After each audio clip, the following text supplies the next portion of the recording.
Mexico's kind of, I would say, a hot topic because a lot of people who has never had the opportunity to go to Mexico are very opinionated about how things will perform, what they would do if they was there. From your experience, man, from being in Mexico, what was the difference in your perception here versus what it actually was when you got to Mexico?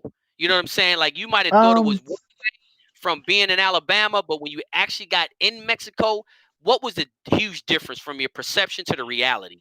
I would assume, most people think Mexico is going to be hot, dry climate, and desert and this and that. And it's not. It's a tropical paradise. It's where we go. Where I spent most of my time is in Topeka, and it's like a tropical paradise.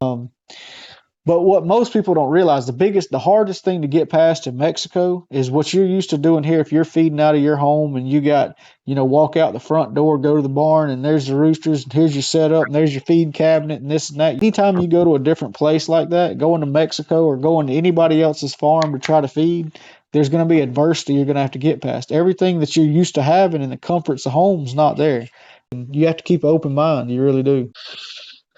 Well, the biggest thing is knowing how to read your birds. If you know that family of roosters, you know what they're supposed to be like. That's the number one. If you know that family of roosters, my opinion is, if you know that family of roosters and if you fed 200 or 300 of them and you know what they're supposed to be like, you know what it takes to get them there, then you should be able to take them anywhere in the world.